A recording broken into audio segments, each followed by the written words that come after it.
Hai semua, Assalamualaikum warahmatullahi wabarakatuh.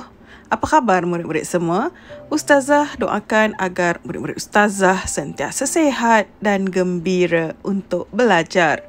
InsyaAllah pada hari ini kita akan sambung ya perkara sunat dalam solat, yang mana sebelum ini di bahagian 1 kita telah pun sama-sama membincangkan sunat ab'ad, iaitu sunat yang perlu kita gantikan dengan sujud sahwi.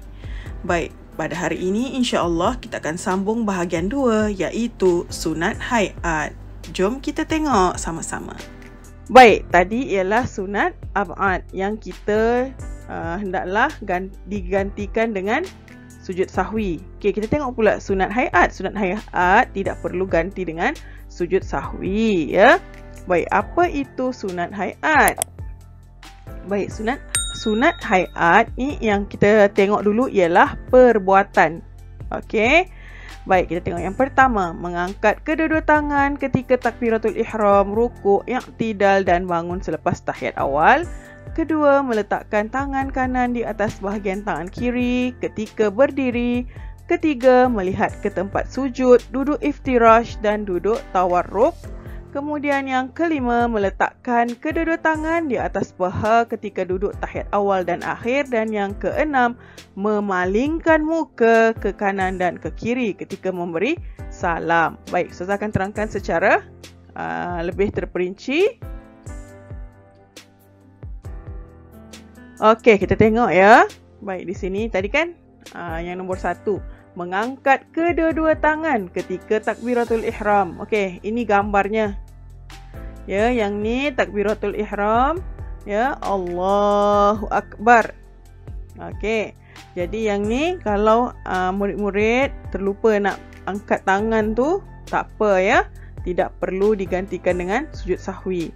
Kemudian rukuk. Okey, perbuatan rukuk juga pun sama ya, tidak perlu digantikan dengan sujud sahwi.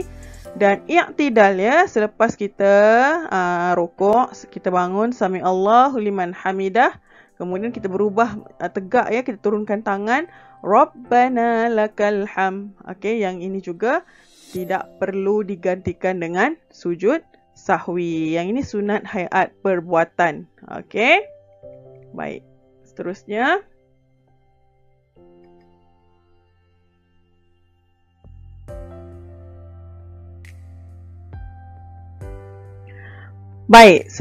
ialah meletakkan tangan kanan di atas bahagian tangan kiri ketika berdiri. Okey, cuba murid-murid tengok ya, tangan kanan di atas tangan kiri. Ya, perlakuan ini berlaku selalunya apabila kita membaca apa? Surah Al-Fatihah dan juga surah sunat ya. Selepas surah Al-Fatihah kita inilah perbuatan yang kita selalu buat kan. Okey, yang ini juga adalah sunat hayat ya. Jadi kalau kita tak buat macam ni, kita tidak perlu ganti dengan sujud sahwi.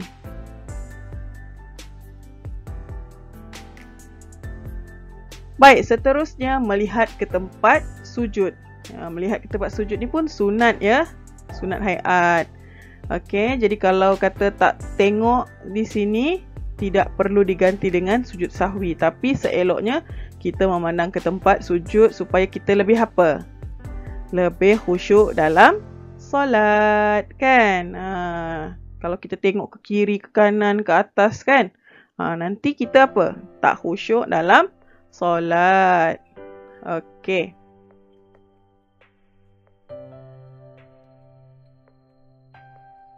Seterusnya ialah duduk iftirash dan duduk tawarruk. Okey, kita tengok duduk iftirash. Baik, apa itu duduk iftirash murid-murid? Siapa tahu? Cuba terangkan dekat ustazah. Baik, duduk dengan kaki kiri di bawah kaki kanan. Ya, cuba tengok ni gambar ni. Okey, kaki kiri. Okey, macam ni ya. Baik, yang ini dipanggil duduk iftirash, iaitu duduk dengan kaki kiri di bawah kaki kanan dalam keadaan apa? Telapak kaki kanan ditegakkan. Ya. Okey, ketika duduk di antara dua sujud dan duduk membaca tahiyat awal. Okey, yang ini kita punya punggung ni murid-murid, cuba tengok sini, terletak di atas tapak kaki kita.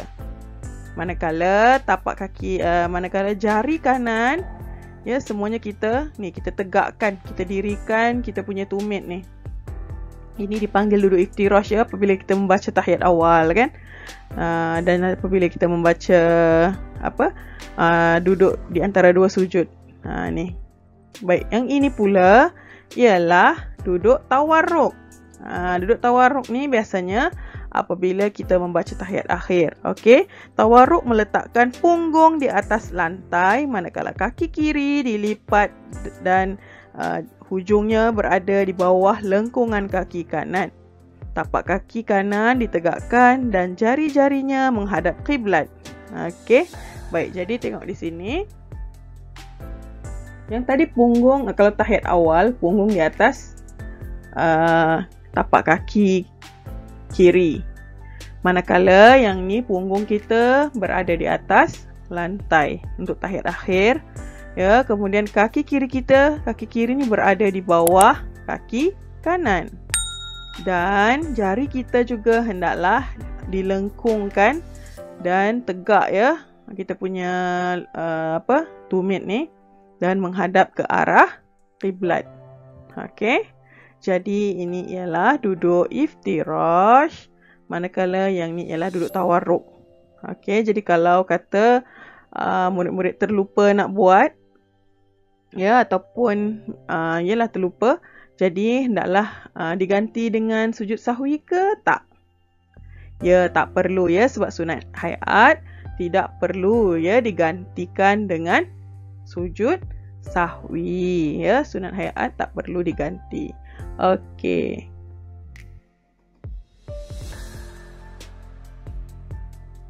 Baik, seterusnya meletakkan kedua-dua tangan di atas paha ketika duduk tahiyat awal dan akhir.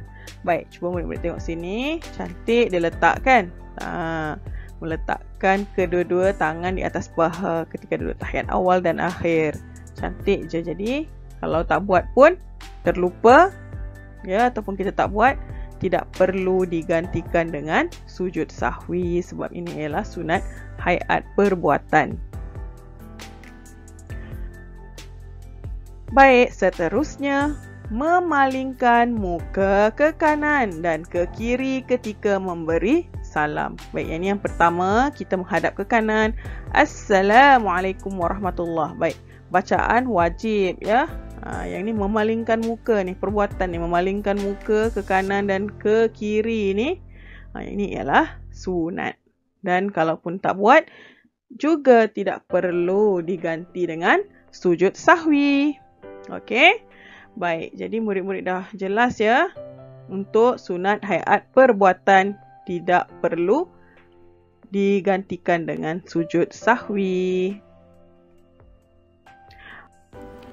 Okey murid-murid, Alhamdulillah kita sama-sama telah pun membincangkan sunat ab'ad di video Ustazah Huda bahagian 1, manakala sunat hayat perbuatan di video yang kedua. InsyaAllah kita akan sama-sama membincangkan sunat hayat bacaan di video Ustazah Huda pada masa akan datang di video yang ketiga. Baik murid-murid, Ustazah Huda ucapkan terima kasih kerana sudi belajar bersama dengan Ustazah Huda. InsyaAllah kita akan bertemu pada sesi akan datang. Terima kasih murid-murid. Jangan lupa subscribe. Bye. Assalamualaikum warahmatullahi wabarakatuh.